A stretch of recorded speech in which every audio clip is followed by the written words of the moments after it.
Hello, everybody, and welcome to another edition of Big Blue Kickoff Live right here from Giants.com and the Giants mobile app. It's good to be back. Howard Cross, John Schmeelk, a week off. We are energized and ready to go, taking your calls at 201-939-4513.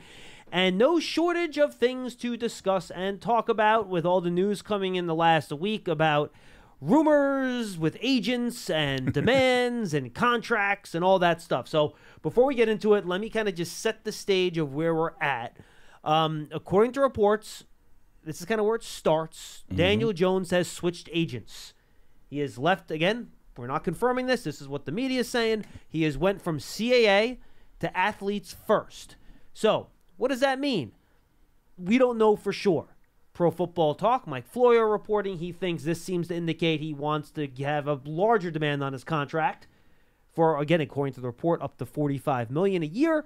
We have no idea if that's accurate or true, but that's a report that's out there. We can take calls and talk about that. Now, Athletes First, just to give you an example, one of the players that they represent, based, again, reports that I'm reading, is Dak Prescott. Look at how Dak Prescott handled his quarterback contract with the Cowboys, ended up getting the bag. Eventually, after playing on the tag for a year, getting tagged the following year, then he ended up getting the contract figured out. So that's where we're at with Daniel. Again, according to reports, how that impacts Saquon Barkley, we'll see. I don't want to talk about specific numbers here, Howard, but let's talk about it this way. And I want to start here, and we've said this many times, and I just want to reinforce it. The Giants have the franchise tag, all right? It's sitting there. It's $32 million. So if they can't come to an agreement on a long-term deal, if that's what happens here, they have that as a fallback. So fans that are worried that Daniel's not going to be here next year should not be worried about that. If the Giants want him here, he'll be here on the tag to figure out a long-term deal either later in the offseason or in future years. However they want to handle it, but I think that's the first thing we should get out there first. Okay. Yes and no.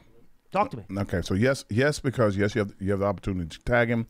You can tag him with the one that they can be the first right of refusal if someone else offers them money, which is the one you're explaining.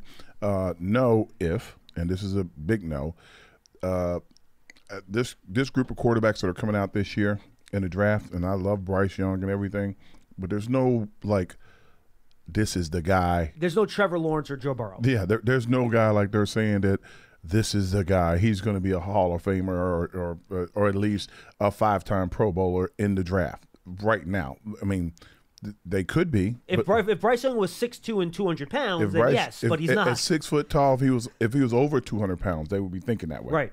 But right now they're doubting everything about all the quarterbacks, what's happening, what's going on. So then that brings into question this and only this. I'm sitting across the stadium in the green seats. Need a quarterback. Do I pay Carr? When you know my feelings on Carr. Who is now a free agent. Yep. Do I pay the very wish-washy Aaron Rodgers? Do I pay Jimmy Garoppolo? Do I pay Jimmy Garoppolo? Or do I pay a younger dude that I think has the ability to, be a little healthier than the other guys and has a lot more upside? That's a problem. Do I look at the Indianapolis Colts? That's like they're a player or so away, and they may need a quarterback. They might need a quarterback. Yeah. They need a quarterback. Do I go down to Washington in our own division? Yeah.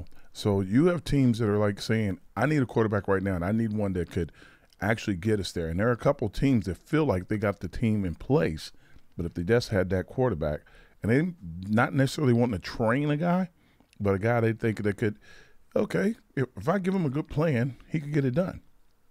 That's the problem. Okay, now let me talk about this from a larger perspective. And again, I think people talk about taking, hometown discounts and stuff like that. Never. First contracts for quarterbacks, guys, I don't count on that. Well, think about this. Like, and when people say that, and I appreciate them saying that, I did that for years. And I tell people this all the time. I did that for years. You told the story on the air about the Dolphins with Jimmy Johnson. If I would have been the same mindset now, would never have done that. You just don't. You don't know how long you're going to play. You don't know how long anything is. It's the same thing with, guys talk about the PGA and the LIV tournament. I'm like, I would never take the money in the LIV tournament, like $200 million. Well, no, you're right. Like, that's the difference. Like, you can give a hometown discount if everything's in place and you're going to be here for the next 10 years. You can't give a hometown discount when you had one receiver to throw the ball to for most of the year, maybe two at halftime. You had a running back who's phenomenal when he's healthy. And then there's you. And as a free agent, by the way. Yeah, and then there's you. You don't give discounts for that because you don't know what's going to happen next year. Now, if I give the discount hoping they're going to build a team around me, there's no proven commodities coming in. You're drafting guys. You might draft great guys, but you're drafting guys. So from a business perspective, and there's no one out there who would tell you different. Fans are liars. They're all liars because if the money was on the line and it's offered to you, you would change jobs tomorrow. If someone offered you 3 times what you're getting now for the Giants to go to the Eagles, you hate the Eagles, would you show up at the Eagles tomorrow 3 times as much? Yeah. Exactly. Yeah, absolutely I would. So that's the thing that we have to like be. Sorry, guys. Yeah, but that's the thing you have to be smart about. Yeah, of course. You know, and it's nothing more than just be smart about it. Like, and my theory on Daniel is the same thing. And by the way, don't hold it against these guys for trying to maximize the amount of money they make. Please don't. You're only going to be around for so long. Get all you can get. Do what I tell my kids. Take the most you can get. Don't be a pig. Take the most you can get. They're like, but don't you think take the most you can get and also be happy? You know, you don't want to take a little bit more money and then be miserable either. You know what I mean? And the thing that we always the things that I never took advantage of as when I was growing up. Strike when the iron's hot. When you're the hot thing, that's your chance. Yeah, because you don't. It's like you're not going to be hot forever. And this is why maybe something gets done, right? Because if Daniel plays in the franchise tag and all of a sudden he misses 8 games with an injury, then he's not attractive next offseason. So that's maybe why these two sides could eventually come together on something long term. But look, see, he's working with two different quarterbacks in his mind. Right. He's working with Kirk Cousins, and he's working with Lamar Jackson. Kirk Cousins played the franchise tag, and then got paid. Lamar Jackson didn't accept the contract they offered him, but he may have to get franchised. Yeah, he's kind of in the process of playing the Kirk Cousins game. Yeah, he's going to try to play the Kirk Cousins game. And I'm going to throw Dak Prescott in there too. Remember, he played on the franchise tag. Yeah, but this guy got hurt. Even Dak got hurt. That's true.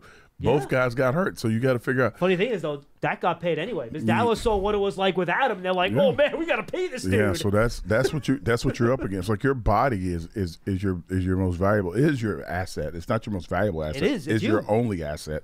So if something happens to you, that's it. All right, so let me throw out a big picture thing to you then. And this is Daniel related. If you're going to go out there and you're going to invest, let's say it's a big long-term deal, even a 1-year franchise tag, right? And I was thinking about this over the week that we were off, and when I have time to think, it's never a good thing. In the weeds. No, it's not good. Do you kind of have to shift your approach then? Once you give the quarterback the big contract, is this really still a slow draft and develop situation? Or do you have to enter more into a great point. Win now mode maybe is a little bit stronger, but do you have to be more aggressive? We've had fans call, and I've kind of, I'm always more of the draft and develop type of guy. But if you're paying Daniel all that money, and let's say you bring back Saquon, then you have no more money to bring in another top wide receiver, right? Then do you consider doing the first round pick trade for a top wide receiver to try to make a move and do it now? Because how long is Leonard going to be here? How long is Adoree Jackson going to be here? Does your approach then change? I'm still generally against trade picks for a guy and then pay him, but how are you getting a number 1 wide receiver? So that's kind of where my thought was over the past week. Well, I wouldn't even worry about that because this is what I think about when you in your scenario is this. Number 1, most teams are trying to get to the Super Bowl with their rookie contract. That's what they're trying to do. Sure. Unless you're Patrick Mahomes, Peyton Manning, or Tom Brady, or Elway, that usually doesn't happen. I guess you can throw my man Montana in there too. But those are all-time greats. Most guys, it's their rookie contract because you have to build so many guys around them. Russell Wilson. Yeah, so it's not just building guys around them. You're also building free agents around them that could help you get there. So the question you're putting out there, if we give Daniel the money, how do we get around, paying everyone else? That's exactly where I'm going. So here's my theory on this. I think that if you give him 2 or 3 years, because if it's Daniel, that's what he would be taking because he's going to max out what he can get early on and then, try to do it. If he's going long term, if he goes long term, you just got to build it around him. You're going to build it through the draft if he goes long term. Yeah, you have to draft. Yeah. You can't see the ideal of signing guys. I'm not the big component of signing guys unless the guy is like a great player and you're about to get the best player ever on your team, or a player that's going to be super. He's going to be there for a while. And he's going to be Pro Bowl level every year he's there. Like Leonard's been pretty close Pro Bowl level every year he's been here. Oh, absolutely. Yeah, so like you need to sign a guy like that. So here's my question though: once you invest in the quarterback that way, do you have to give him the guy to throw the ball to that you can depend on and be a game breaker and be a star? Like, does that become essential? Well, the NFL and NBA are different, right? The NBA does their free agency before the draft. Mm-hmm. The NFL does the free agency. I don't know if I got it backwards. Anyway, NBA does the draft first, then free agency. Yeah. NFL's the opposite. Yeah. So what's happening now is that the Giants are going to go into this thing, and their scouting department is looking at all the receivers and where they are on the draft board and who they can get. Well, I'm going to posit. Let's posit this. Mm-hmm. You will not have what you believe is a number one wide receiver available to you at 25. I'm going to say you will have a number one at 25. I don't know if there's a number one in the draft. I think the kid out of TCU is probably going to be a number one receiver. I think the kid out of USC is probably going to be a number one receiver. Ooh, you think number one, huh? I think a number one receiver. Okay. I think the kid out of TCU, which is one of the kids from Ohio State, probably Harrison. He's not out this year. He's next year. But Smith and Jigba's the kid out this year. Smith and Jigba is another fast twitch, explosive, take the top off a defensive guy. The difference in receivers is it's not like running backs where we can say they're a dime a dozen. Receivers, every camp in high school is a 7-on-7 So camp. You have confidence you can find a top receiver later. I can find that guy that can catch the ball and be super quick. You want a guy that's either going to take the top off the defense or that he's going to get open all the time. Correct. You're the one, the lateral quickness or the straight ahead speed. And I got the two guys. I'm naming guys that could do. Even the kid out of Boston College is quick. Oh yeah, Zay Flowers is great. Yeah. Mm-hmm. So you got all these guys that are can be the difference makers, possession receivers, or take the top off of defense kind of guys, and guys that are hard to cover. And that's what you're looking for in the draft. There's going to be a guy that if Daniel Jones drops back and a rookie shows up, that can be that guy. Now, is he going to be the guy out of Cincinnati, which everybody's like he's the guy?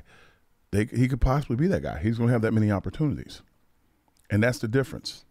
The guy in Cincinnati is the number 2, like 1A instead of 1, and it's because he's there with Jamar Chase.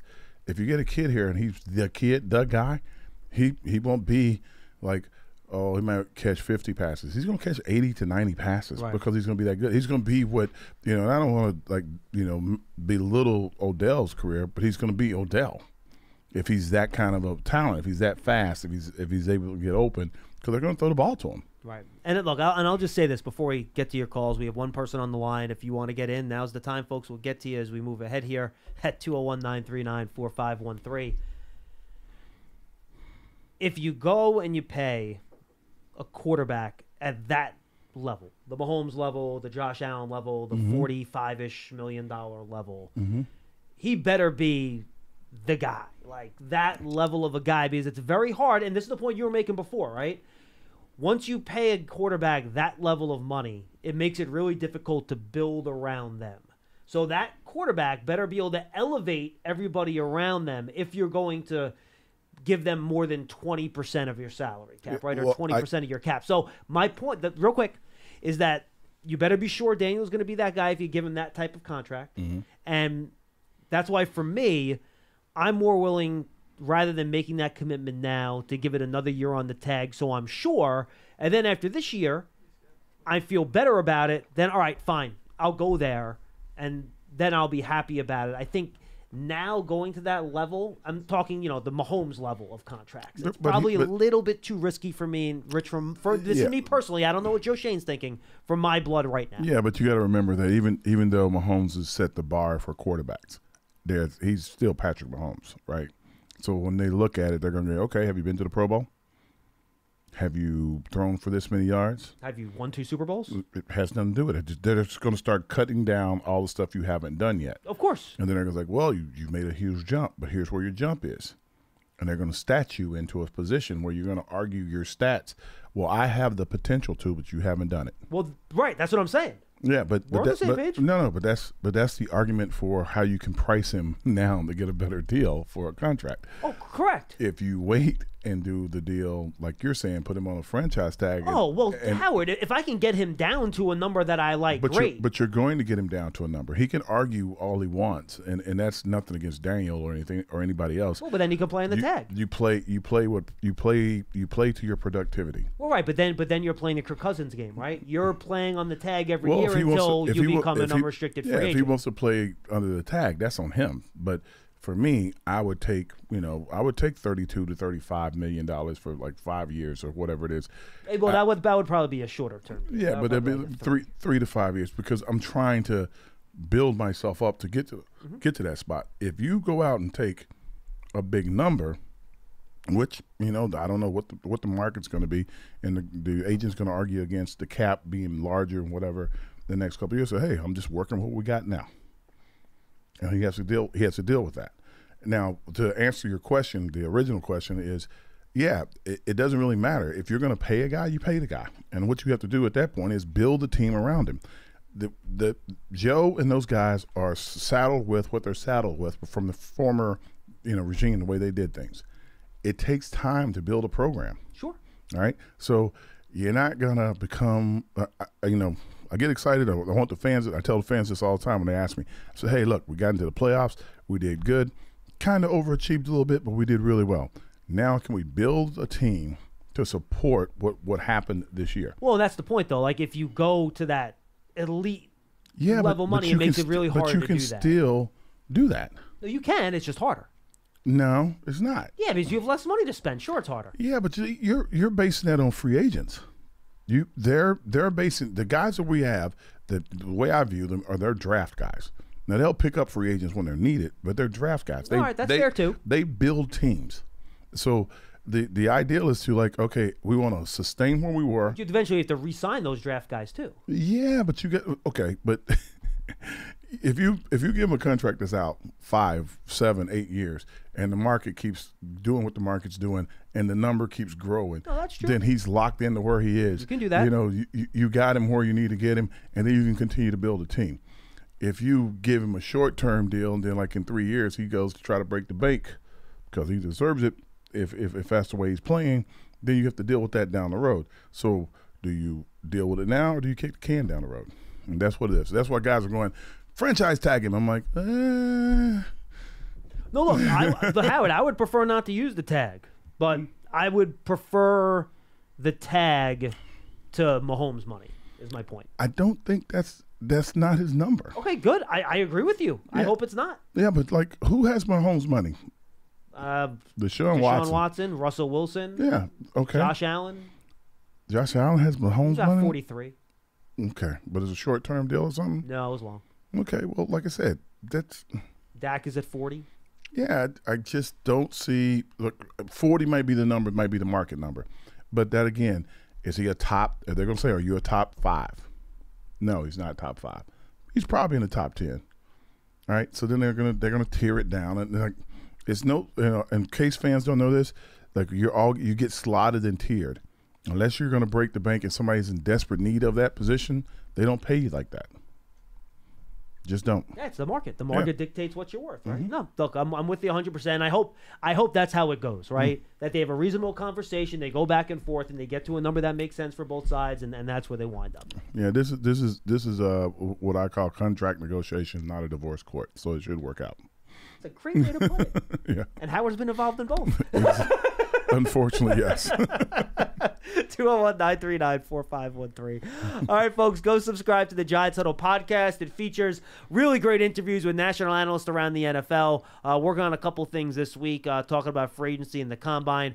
Go subscribe to the Giants Huddle podcast. We have a couple good episodes last week. Sean O'Hara popped on, and we had Jeff Risdon from Real GM giving us a real good breakdown of the draft class. Again, go subscribe to the Giants Huddle podcast on your favorite podcast platform, the Giants app, or podcast platforms everywhere. Wilson and Roxbury will lead us off today. Wilson, what's up? Hey, guys. Welcome back. How are you? What's Very up? good. How you doing? I'm okay. Hey, listen. Hey, John. I called you a couple of weeks ago, and I told you I hope Daniel Jones doesn't get bad advice and this thing doesn't get messy. For what I can hear, you don't know what to believe, what not to believe. It looks like it might be heading that way, which is a shame. I mean, Wilson, just because it's a negotiation doesn't necessarily mean it's messy. You know what I mean? Okay, right. I know, but I'm saying, everybody for some crazy reason thought this was going to be, okay, Daniel, come over here, sign over here, and everything was going to be done. Obviously, that was a pipe dream because it doesn't going to work like that. 100%. But I do want to, right? But I want to ask you this: I like Daniel Jones. I think Daniel Jones, in 1 year of good coaching, showed what he can do, and I think I don't know if he's not a top 10 quarterback right now, but I think he's got the ceiling to be even a top 5 quarterback because he's got a great arm, he moves, and all that stuff. But he's got to understand it. So Daniel, we give you. I don't think they're going to put the tag on him anyway because if you do that, I think you completely, you completely construct the team. You can't do anything if you give him $32 million all in one shot. So I don't think they're going to do that. And he's got to understand, Daniel, okay, so we pay you. Who's gonna catch the ball? Who's going to block for you? And the other thing that they got to tell him is this: Daniel, listen, we like you, but don't forget, Brock Purdy got into an NFC championship with a great coaching and a lot of weapons around him. So if Brock Purdy can do that, I think a guy like Baker Mayfield, for example, with Brian Dable kind of making the offense around him and good weapons can thrive also. So I don't understand what's going on. I hope it doesn't get like that. But hey, Wilson, can I ask you a question? Can I ask you a question, sure. Wilson? So yeah, if I don't know what you do for a living, but if someone's going to offer you, let's say, 8 times what you make, are you going to argue for? You say, "Oh no, I'll just take 5." No, Howard, I understand that, but listen, but you can't say. But if you would take the money, right? Of course I would. Of course I would. Okay, listen, so how? I'm not a. Go ahead. No, but I'm not a professional athlete. You know what, John? I don't know if you remember me. You know what I asked you last time? I said, "You want to take $35 million and just have money in the bank, or you want to take 32 and be relevant?" Be relevant for a couple of years. That's not how it works. I understand that. If you don't take it when you can get it, you won't get it back. Yeah, Wilson, I have a follow-up question for you too. And I know you said you don't think the Giants would tag him, but let's say they go through the next 3 weeks, right? And I think it's about 3 weeks from yesterday when free agency starts, and they can't figure out a long-term contract.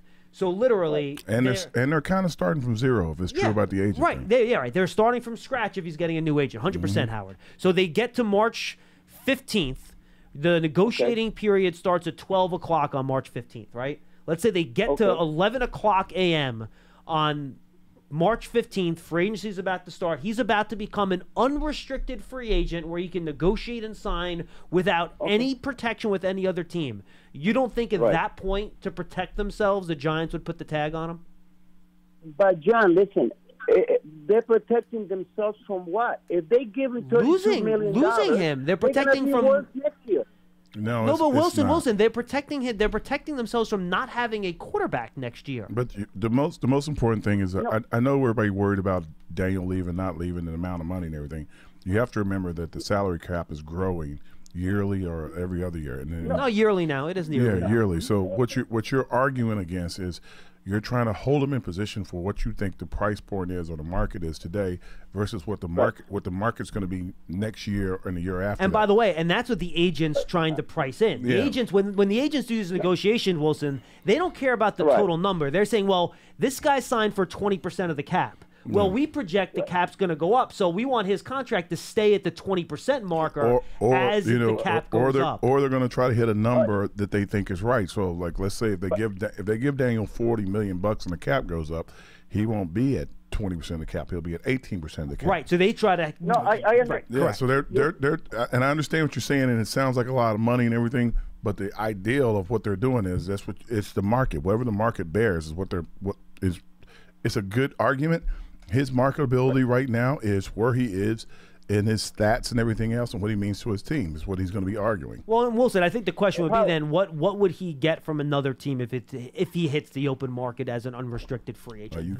That's the ultimate question that the Giants need to figure out on their own. He could get $40 million from the Jets. John, let me ask you something. Yes, sir. I'm not worrying about 2024 or 2025 because the NFL is a year-to-year business, man. You can be 11-6 or 11-7 now, or whatever, 10-7 now, and next year you can be 5-11. All I'm saying is, we made the playoffs, right? This past season, yeah. We won a playoff game. I don't want to go back. I don't want to go back to 6-11 or 7-10. You know what I'm saying? Well, so then you better franchise tag Daniel Jones, then, bro. Because if you don't have a quarterback, guess what? You're going backwards. But John, listen. But if you do that, right, and you got to give him the whole $32 million, what do you have left to do? You keep saying 32, but the number isn't 32. The number is more like 38 to 40. No, the franchise tag is 32. Oh well, the franchise tag is right. If he plays at 32, and I'm just going to say this, it's going to be impossible to sign him the next year because he'll feel like Howard, like I said, I'm not worried about next year, Howard. I'm saying if you give him 32, that's a hard 32. It's not like you can spread out the 32. You got to give him 32. No, that's 100%. One on top of the other. But 32. Wilson, look, I don't want to do that either. It's not like that's my preference. That is my backstop. He's saying 32 is a lot of money. Well, the problem is that if the 32 in terms of cap accounting all goes on the cap in 1 year. I got it. You know what I mean? If you pay him, a 5-year contract, 40 a year, you can make that first cap number 20 and then spread the rest out later. Exactly. I got you. Now, Wilson, I hear you, man. Thank you for the call, dude. Appreciate it, man. I get what he's saying, and I understand what he's saying. But like I said, if I play for 32, I'd be like, okay, I got to shortchange this year, so how am I going to get my money from going forward? Well, it's funny. I was reading somebody I'm trying to get on one of the huddles either this week or next week at the Combine is Joel Corey, is a former agent, and he says the way these things kind of work is that the agent will take the franchise tag amount, which is 32, and then if you tag him again, it's an automatic 20% raise, right? Yeah. So then you add, 20% of 32 is 6.5, right? Yeah. Give or take? Yeah. So then next year, if they tagged him again, he'd be up to 38.5. So what the agent will do, he'll take those two numbers, put them together, and that is then the minimum they'll accept on a long-term deal. Yeah, because, you know what I mean? Yeah. So that's kind of how they look at it. I know how they're doing it, the funky math. I got it. We're in the weeds, Howard. Yeah, we're in the weeds. All right, let's go to Scott in New Mexico. He's up next. Hey, Scott. Hey, Scotty. Hey, guys. How you doing today? We're good. Very good. Another team that worries me as far as Daniel Jones landing, which you didn't mention, is San Francisco. They're a quarterback away from getting into the Super Bowl with Purdy having Tommy John surgery. Yeah, they don't have the cap space for it, Scott. Oh, okay, good. I'm glad to hear it. And then they got the kid they drafted, number 1. Trey Lance, that's going to be healthy, competing. And they're going to be excited for him to get back healthy because he watched Tommy John guy go to the Super Bowl. Right, yeah, but I was nervous because I thought again that would be a landing spot. But anyways, my main question has to deal. No matter how good Daniel Jones is, it really comes down to the offensive lines, and it was actually obvious in the Super Bowl because you had the number 1 and the number 2 offensive lines in football.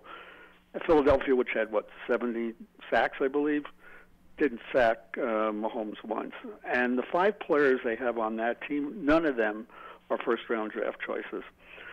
Which is kind of interesting in its own way. Orlando Brown, wasn't he drafted in the first round by the Ravens? Yeah. No, by the Ravens, yes. Yeah, but he's still a first round. He's still a first round pick. But I'm talking about he was traded obviously to Kansas City. Right, and Scott, by the way, what did the Chiefs trade for him? Not sure. A first round pick. Yeah. First round pick. Okay. But my question is more. This is the way I would like the Giants to either acquire players or, and I have them in this order, linebacker, center, and wide receiver. I don't care if they get them through free agency or the draft. So that's the way I'd like to see the Giants do. But in regards to the Kansas City team, they have 2 unrestricted free agents. One of them is Orlando Brown, which we already have tackles, but one of them is Andrew Wiley. And Andrew Wiley, his natural position was guard, but he was switched to tackle, I believe, because Eric Fisher tore his ACL in the championship game, I believe. Mm-hmm. Would he be an upgrade, or can the Giants afford him? Because, again, I think center is an important position, and if you can get a good guard, whether through free agency, does that free up, or can you get players in the draft that would be an upgrade to the Giants' offensive line? Because if you can improve that, then Daniel Jones will have a little bit more to work with. Yeah, I kind of like the guard class on day 2 of this draft, to be honest with you, Scott. I think you can do okay there. Guard center, yeah. And the problem with Wiley is that he just showed he can be the starting right tackle on a Super Bowl team, so he's going to want tackle money. So, you aren't going to be able to pay him guard money now. He's going to want tackle money because he was just the starting right tackle on the Super Bowl champion team. So I don't think that's going to be something that fits. And probably if I'm drafting, I'm trying to go best player available. If I'm not lucky enough to get the wide receiver I want or the inside backer I want, I'm probably going to get an interior offensive lineman at that pick. And those 3 guys or those 3 positions will be down there in that spot, in that slot for the Giants to pick. Yeah, you might not have a guard except for maybe Peter Skoronski out of Northwestern, who a couple is kind of a guard-tackle combo depending on his arm length. John Michael Schmitz out of Minnesota could be the first center off the board, end of the first round. Yeah. Osiris Torrance, the big guard out of Florida, who's a really good player. So those are kind of the guys you're going to be looking at there, Scott. Look, a guard or center, if you're sure they're really good, is a pretty safe pick at the end of the first round. And second, third round picks too at that position are really, really good players. Yes. Okay. My last comment, and it's actually just a comment, going back to the point you said, John, about would you do this or that in regards to getting a player. If you had the opportunity to trade your 25th pick, your first-round pick, and pick up a player like Davante Adams, you wouldn't do it, or would you? Well, I mean, Davante Adams, yeah, because he's a monster. Yes, right. Davante Adams, yes. Okay, and that's what I wanted to ask. Are there players like that where you would give up your 25th pick to get a wide receiver like that? And I'll take your answers off the air, guys. Thanks again. Yes. Davante Adams. Yeah, but yes. Who's going to let you trade for Davante Adams or the 25th pick overall? Like you'd have to have another guy in your locker room that's going to be a good player if you're going to let go of a Davante Adams or whoever. And remember this: Davante Adams was traded when he was going to become a free agent. All right, yeah. So it wasn't like he wasn't under yeah. contract, and they had to trade a 1 and a 2 for him. Yeah. So you're not just getting him, who's he's under a long-term contract now. You're not getting him for just a first-round pick. No, you're getting him for a boatload of picks. Same thing with Tyreek Hill. He was going to free agency, right? Yeah. So they had to give up, and Tyreek Hill was more than just a first-round pick too, right? If I remember right, I have to double check. Yeah. Both guys had decent years. I think Tyreek had one of the most impressive years ever. Yeah, not just decent, or unbelievable. Unbelievable. Let's see. Yeah. Oh my goodness. For 5 draft picks, a 2022 first, a second rounder who was 50th, so that's like in the middle of the second round, a 4th round pick plus 4th and 6th round picks in the next year's draft. Yeah, that's a lot. Yes. Yeah. So yes, if I could get Tyreek Hill when I trade the 25th pick in the draft, I would, but that's not happening. Yeah, but again, realistically, though, that's not what you're going to have to give up if you're going to get. They're going to want way more than your 25th pick. Would you have to give up way more than the 25th pick for T. Higgins? Yeah. Okay. Yeah, you're going to give up. If you're going to get T. Higgins, they assume that he's a number one. I know they don't want to move him. He probably wants to move to be the number one guy somewhere. Right. You got to have to research what kind of guy he is. Do you really like him? Is he a good teammate? All that stuff. Let's say he is. All that stuff. You're going to give up whatever team. You're going to give a 1 if you're in the first. Probably 1 and a 2, right? If you're in the top 10, you're going to give up a 1 and a 3rd or a 1 and a 4th. If you're after 10, you're going to give up a 1 and a 2. That's just it. Because you just they don't. That's what happens, and I'm not doing that. No, it's a lot. Yeah. Yeah. No, because then you're gonna have to pay him too, right? But again, I'm not the GM. No, I don't. No. So we're just talking heads. Yep.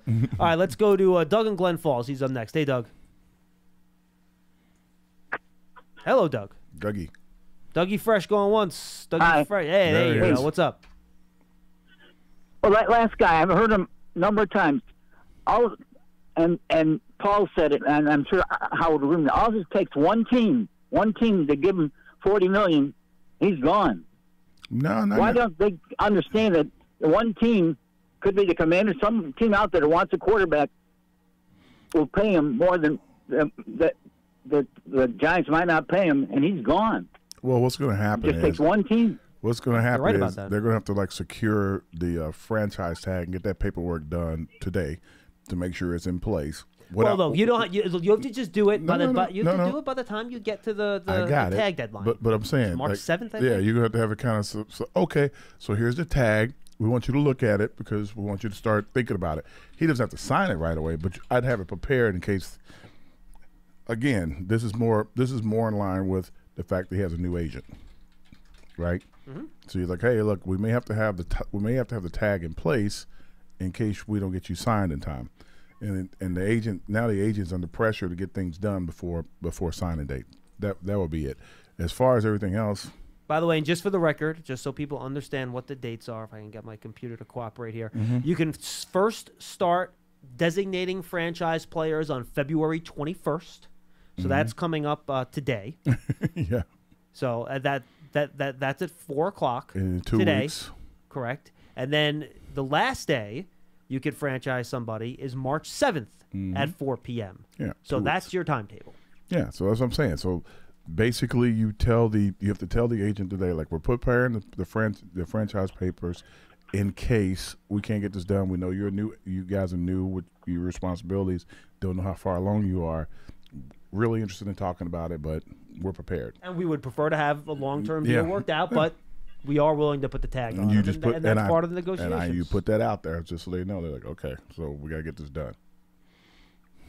What else you got, Doug?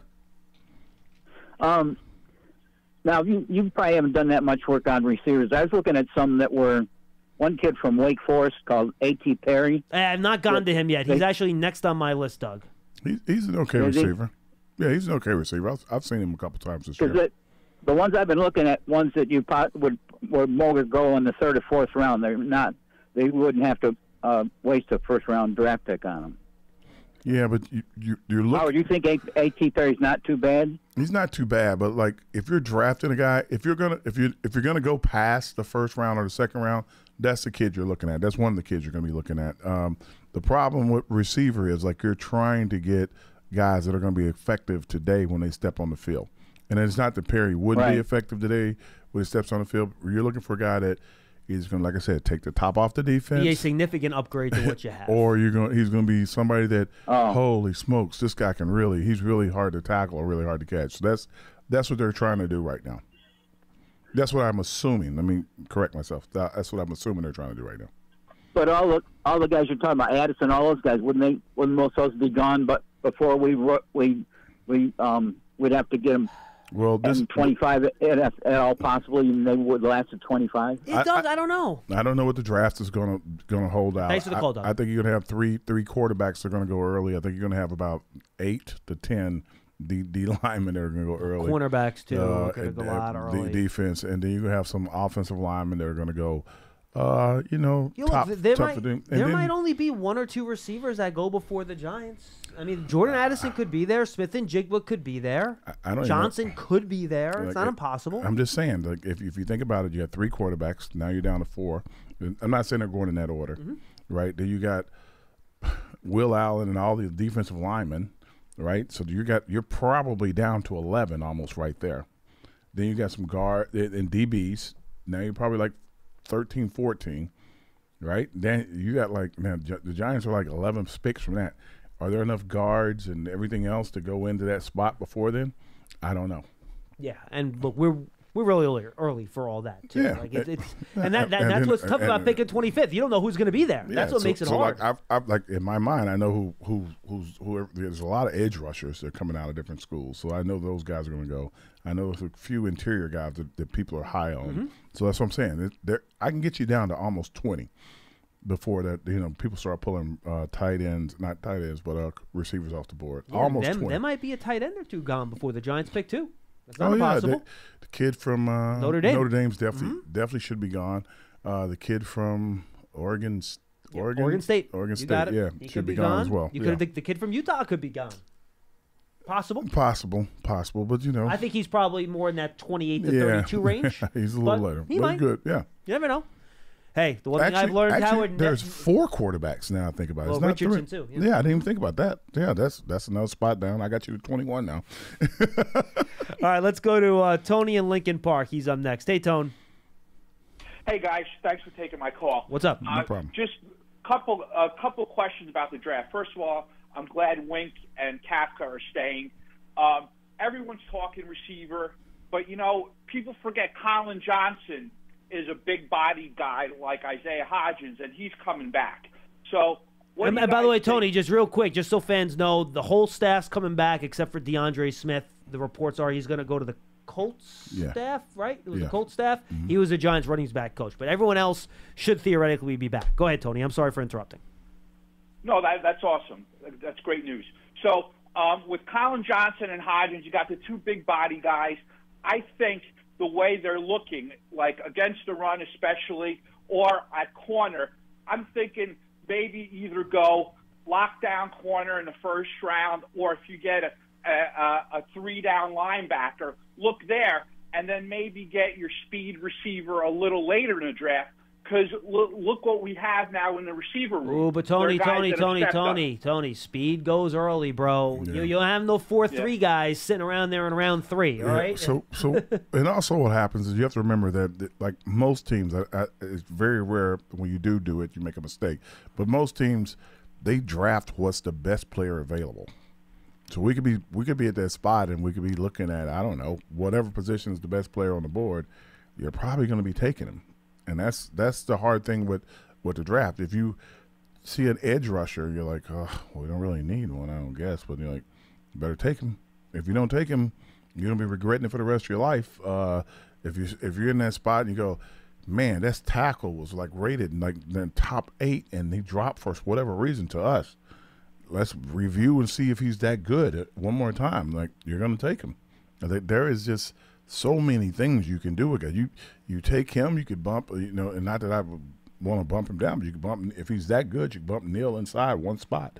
You secured one side of your line. Yeah, and by the way, I'll say this too. No one's a bigger Colin Johnson fan than I am. I talked him up all summer and everything. Yeah. You can't count on him to be a starter this year and just say, all right, well, we're going to plug and play Colin Johnson. We'll be fine. Where's he coming back from? Achilles? Yeah. Yeah, something else will go, and unfortunately, and I'm praying that it doesn't. But usually when a guy tears an Achilles, trying to get the Achilles back, his knee is not in the right spot, and it's the alignment thing and going at full speed. It takes a minute. Yeah, so, Tony, I wouldn't just say, all right, we got Colin Johnson, we're fine. And I think, to Howard's point, I think you're looking at one of 2 things, right, when you're looking for a wide receiver. I think Howard hit it 100%. You either want that quick technician route runner type that's going to create separation, get open. Yes. Or you need the guy that's going to scare the hell out of teams of beating you deep. Yeah, if you got a guy that's over 6 foot tall, 6'2", 6'3", and he runs a route, it's got to be like, oh my God, we can't. He's so big, and there's never a 50-50 ball because you're afraid that he's going to like jump over you, get by you, or do something. If you don't have a guy that's doing that, you need a guy that can, when he stops, there's wind and dust flying off the ground. He stops so quick, like a cartoon character, or a guy that's going to blow by you. That, oh my God, you got to lay back because we're like Tyreek Hill almost. You got to be a guy that you got to be like, okay, here he comes. Let me lay back because you can't really jam him. If you miss the jam, he's gone. With that being said, then guys, who are your top 3 receivers that potentially could be there for the Giants at 25? At 25? We don't know. Yeah. I mean, look, I think it's hard. Look, for me, my top 3 receivers in the draft are probably the Quentin Johnson kid out of TCU that Howard mentioned. He's the bigger bodied guy with some speed. He's 6'4", 200 pounds. He won't be there. Good chance he's not going to be there. I agree. Yeah. You have Jordan Addison at a USC. He's more of that get open technician, speed, quickness, route runner type. I think he has a shot. He had an injury last year. I don't know. I don't think he's going to run like a 4.41. He'll probably be in the high 4.4s, maybe, which is good enough. Yeah. It's fine. Yeah. But he's not going to blow it off. And then I think the Smith and Jigba kid is a real wild card. He's a wild card, but he's going to run a really fast 40. See, for people have told me that they think he might be a low 4.5s guy. I'd like to see that, yeah. So that's the thing. I think especially coming off a hamstring, how he tests, I think, is going to be very important. See, I don't like, no offense to the kids, but I don't like when you come off injuries and try to get drafted. Dude, he missed a whole year with a hamstring injury. I know. Whole year. I know. So he missed the whole year also because, no offense, he knew they weren't playing for a national championship. That might be part of it. Yeah. So he's like, let me get myself ready for the draft. I got to look at the draft. Yeah, and look, here's the other thing. Smith and Jigba played the slot at Ohio State. Can he play outside in the NFL? No. That's a question I'm not sure if he can either. That's what I'm saying. Can't. Is Jordan Addison, who's barely 6 foot, is he more of a slot in the NFL, or is he an outside guy? Not sure about that. You mentioned Zay Flowers out of Boston College. Yeah. He's 5'9". You can't have two 5'9" wide receivers running around with him and Wandell. You can't. So it's hard. You can't have that. I get that, but at the same time, like if you're a dog and you play outside and you can like run a 4.3 40, you can run a 4.3 40. If you're like Jackson, remember Jackson played with the Eagles for a while? Oh, Deshaun. Yep. Yeah, Deshaun. He was what 5'9", 5'10". Well, I'm going to throw another guy at you. Do you like Jalen Hyatt? He's 6 foot. He's going to run a legit 4.35. He is fast, but he is not a route runner. But he is like if you want to compare somebody to Deshaun Jackson, Jalen Hyatt. I got to have a guy that can run a route. You can teach him to run a route. At the end of the day, you can blow by a guy 1,000 times, but if you can't run a route, a great example of that is big guys. Calvin Johnson, he ran great routes. He was incredible. Randy Moss ran great routes. You would think he's just a guy that blows by you, but he'll stop, turn around, and you're like 8 yards deep, 10 yards deep, and he's catching the ball. True. So you need a guy that's like that, hey, look, he can blow by you in a heartbeat. You got to back up, but when he stops, like, oh, no. Here's the problem. The guys with the combination of speed and route running together, I don't know that guy's in this draft class. I don't know if you have both. We'll see. I haven't seen him really either, but we'll see. It's not like years in the past where like a bunch of guys came out at once. Yeah. I mean, this isn't Jamar Chase coming out this year. Could have said Devontae Smith. You could have went Ty, but it's okay. You got anything else for me? That's it, guys. Thanks a lot. Have a great day. Hey, you too, man. Appreciate the call. Hey, folks. Take your Giants season ticket fandom to the next level with a season ticket membership. Stay connected to the club all year round, not just on game days. Memberships are now available for the 2023 season. To learn more about all the exclusive member benefits, visit Giants.com/tickets. Limited inventory is available. And folks, the Giants official connected TV streaming app, Giants TV, brings original video content and game highlights on demand and direct to Big Blue fans. Giants TV is free on Apple TV, Roku, and Amazon Fire TV, and the Giants mobile app. All right, let's go back to the phones. And we lost Mike in Virginia. Mike, call back. We'll get you right up. Let's go to Len in Columbia, Maryland. Len, what's going on? Hey, guys. How you doing? We're great, Len. How are you? Good. I'm going to make a couple of comments, and I won't stay on very long, but I would like your opinion on a couple of things I'm going to say. Go ahead. And I look forward to your answers. Okay, so Len, here's what we'll do. I will let you make your comments. You finish, hang up and listen, then we'll comment. That sounds good? Absolutely. Yeah, Go right ahead. Absolutely. That's the way I want to play it today. That's the way I want to play it today. Go ahead. It used to be, and it used to be isn't that long ago, you considered your core to be about 15 people. And then we started to consider the core to be like 12 people. I believe that today, if you're looking for the core of your team, given the price structure, the cap, and all those sorts of things, it's probably about 8 people. 6 to 8, I would say, honestly. Yeah. And that's who's getting paid. And I'm going to exaggerate here. Everybody else is working for minimum wage. Not quite, obviously. But you're paying 6 to 8 people. It's the core who wins the games. The core wins the games. You have to pay those people. This team is at a point now. Now, Len, real quick. Remember, you do have guys on rookie contracts that can be part of that core that you're not paying yet. That's the exception. Go ahead. I'm sorry. Okay. All right. And it might be when we look at the back end of that core. There's guys.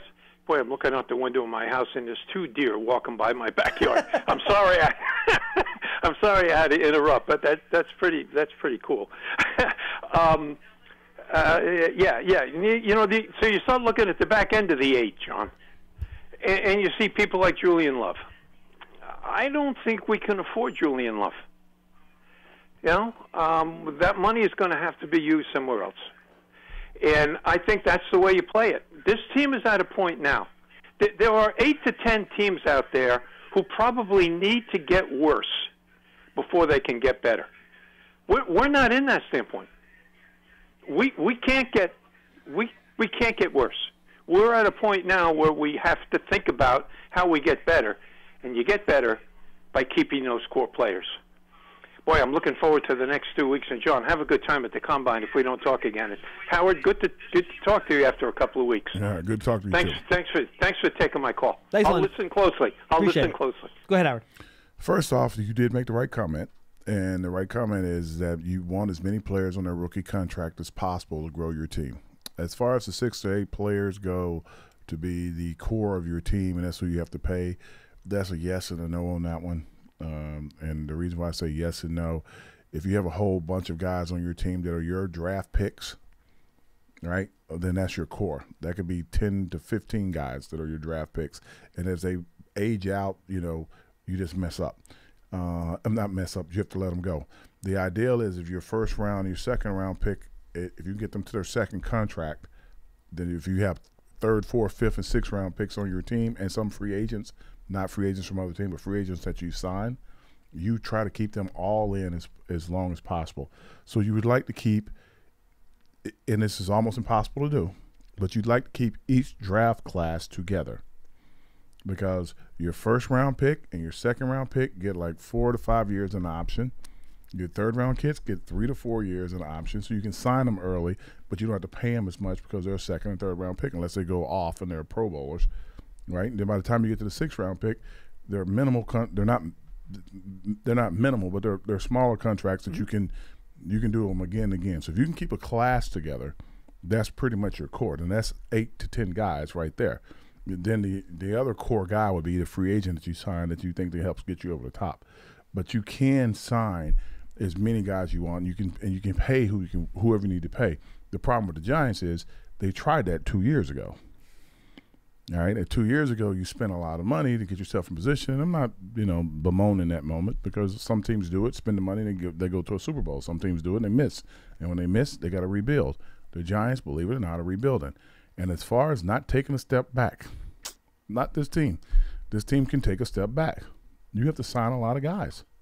You got to sign a lot of guys. And look, the team might actually be better next year, but because of a tougher schedule, you got a couple bad breaks, you might have a worse record, and that's not necessarily the end of the world. You need some more playmakers. You need a whole bunch of stuff. You need a whole bunch of people to stay healthy, and I do mean stay healthy. It can't be, and it's nothing we can put our finger on why people aren't healthy all the time, but you're gonna need them to be healthy. Hey, look, and the Giants had their share of injuries this year. Yeah. But Daniel played all the games. Yeah. Andrew Thomas played all the games. Yeah. Saquon Barkley played all the games. And every time I came in here on a Tuesday, there was somebody getting out of the car to come try out for a spot that they needed. Dexter Lawrence played all the games. Yeah. So a lot of Julian Love played all the games. Yeah. So, you lost McKinney for some games. You lost Dory Jackson for some games. But a lot of your most important guys, and Leonard Williams played, I think, every game but 1 or 2. Yeah. So they were in there for most of these games. So, again, we'll see what happens. But, look, I'm with you. And I think you've successfully taken me off of my week of thoughts at home about trading a pick for a veteran wideout. I think you've taken me off of it. There's no way. Good job. I appreciate that. See? I need Howard to level me back down and get me back to my core fundamentals, which is to draft. No way. Did we try that recently? Now, I don't want to talk about that. Now, if it's like Devontae Adams, we can have a different conversation. But yeah. Okay, let's do this. Let's do this really quickly. You're going to trade a 1 and a 2. No, just my 1. No. Just my 1. They're not giving Devontae Adams up for 1. Oh, then I'm not doing it. Okay. All right, we're done. We're out of the weeds. End of exercise. Yes, end of exercise. I keep it simple, man. I'm not like Paul, but what if you really ask hard if they would just take the 1? What if you say pretty please? Yeah, they just laugh at you. Yeah, I know. Let's go to a guy in Pennsylvania. He'll wrap us up today. What's up, Guy? Good afternoon, gentlemen. Good afternoon. Hi, Guy. Hey, I called in. I don't know what I would say as someone who has a little bit of angst about having given up on Kadarius Toney. And the last time I called in and mentioned this, someone said, "Well, you're the only one," which I didn't really appreciate, but that's neither here nor there. Now, in fairness, Guy, I don't think either that was Howard or I that said that to you, just for the record. No, it wasn't, and I won't say it because it was on a Wednesday. Okay. I got you. But anyhow, Robinson, Wendell Robinson, what kind of injury does he have? ACL. He Jinx, is much more durable than Tony, at best. Well, I mean, it's different. Look, Guy, Wendell Robinson had, he had two, but he had two like legitimate injuries. The problem with Tony is that he literally was on the injury report every single week he wore a Giants uniform, and it was always something different. Like he would hurt one ankle, then he hurt the other ankle. Hurt one hamstring, then he hurt the other hamstring. And, he had two coaching staffs to figure it out. And I think one thing, Howard, we learned about Brian Dable in his first year here, he's able to relate to all different types of players and to figure out how to use them. It's more he's a no-nonsense guy. I think he is, but he also, I think, has figured out a way to, he knows how to put players in a position to succeed as a coach. Oh, yeah. You know what I mean? Yeah, and the fact that this group and this staff and this front office, who I think knows how to use players. Scheme around players. Scheme around players. Thank you. Yeah. That they didn't think they could figure out a way to do that with Tony. I trust these guys to figure that out. And the fact that you had two different coaching staffs and groups here that had issues doing that, and the first year was as much because of health as anything else. I remember this too, Guy. If you didn't have the 2 weeks off between the AFC Championship game and the Super Bowl, Tony's probably not playing in the Super Bowl. Here's what I would say, Guy. Because he's hurt. And this is just me. I'll go back to the original draft, stats on him and how they looked at him. And I mean, Pro Football Focus, and the coaches and scouts around the league, they didn't want to draft him for whatever reason. I don't know anything about him personally. I don't know anything about him mentally or anything like that. So I don't want to, besmirch his name, so to speak. I just know that a lot of teams didn't want to draft him. Now he comes to the Giants. I'm like, man, this kid's phenomenal. Look at him. And in the 2 or 3 games he played awesome. He's a physical freak show. Yeah, but then you can't have him play in 2 years with the Giants only 7 games if he played that many. Did he play that many? I have to look. I don't. Yeah, I don't. So well, he went down. No, but look, Guy. To your point, is there a risk to trading a guy with all that talent? Absolutely, there is. 100%. No one would argue elsewise. No, that's not the way you look at it, Guy. Just take it from me. If you're not available, which is your greatest ability, your availability, you're not an actual player. And you just because you show up and make some plays in the Super Bowl, which was great, but again, if it was the next week he couldn't have played, or he may not have played, I'm happy for him. I'm glad he made a couple plays. He went to the team. He shows up at Kansas City. He played in one game. Then he sat out for 3 weeks, 4 weeks. I'd have to look, but yeah, he was hurt. He was hurt two different. Yeah, times. He was in and out. I agree with you. He was in and so out. You can't have angst He went about out that. when they needed him in the game before the Super Bowl. But sure enough, when the Super Bowl came, they were using him. Now, in fairness, his receiving touchdown was completely schemed up. They could have run that play with any receiver. It could have been a touchdown. Yeah, but now the punt return. It was nice. That was nice. For him. He also ran out of gas at the end of it. Because he was running. He's like, "Oh my God, I need to score, get out of bounds." Yeah, and the thing that I have about it, I'm this kind of a player, and I always have been this kind of player. Availability is more important than anything else you can do. Sure it is. If you're not available to play, I don't care how good you think you are, because it doesn't matter because you're not on the field. Oh, this guy's a phenomenal talent. Well, when can we have him? Well, maybe 3 weeks or 4 weeks. And I know that's old school way. We probably didn't take care of our bodies the same way, and we didn't look out for ourselves. But if you're not available, you can't help me. So just because you see him making a couple plays in the Super Bowl, which is great, I'm happy for him, he wasn't available. And they let go. They traded the guy that wasn't available. Yeah, I appreciate, and I know what you're saying. He was not playing when he wasn't major injury, but we got a whole half a dozen people on our roster that you don't know whether they're going to play or not either. Oh no, receivers. Most of the guys, once they finally found a group of guys that could play, they played every week. Yeah, and the kid, the little guy did a yeoman's job of what he could do, and he had that bad game where he missed a couple punts. He fumbled 2 punts, which put him in the doghouse. Mm-hmm. But he did a good job, but like everyone says, we want an upgrade, you know. Yeah, you want an upgrade. No, we hear you guys. Thanks for the call. Yeah, thank you. Like, I get guys like I got fans that ask me like, "Oh yeah, Tony looked good in the Super Bowl." That's like, I'm like, yeah, he did. I'm like, he had a couple plays. He made 2 plays in the Super Bowl. It wasn't like he was the quote unquote go-to guy. And look, we know what he. It's not like the organization didn't know what he could do when he was out there. He's a phenomenal athlete. He's a super athlete. But again, I'm an old school guy, and I'm gonna get off my yard guy, I guess. I need you on the field. Like I need you available to me, and I do want players to take care of their bodies and be healthy and everything else. But if you're not available to me, I don't really know what I can do with you. Howard, good stuff. Later, brother. Good to be back. Tomorrow, it's the little man, the angry man, Lance Meadow, with the tan man, Paul Dottino. You got like a little cushion for him to sit on so he can get up to the mic? No. What we do is that, see, this chair can like he can sing. It raises so up. right now I'm down, but for him, we can just way up. So that's what we do. Poor Lance. I'm sorry, Lance. For Howard Cross, I'm John Schmeelk. Paul and Lance tomorrow, though Paul has lost a lot of his tan. Really? Lost a lot of his tan. Yeah, it's a problem. And it's funny because it's not cold outside. I figured we'd be like really tan. Yeah, I know. But no, I saw him the other day. Lost a lot of his tan. I mean, he isn't as pale as me, if you are. But he lost some of his tan. All right, Lance and Paul tomorrow. For Howard, I'm Schmeelk. We'll see you next time on Big Blue Kickoff Live. Great to be back.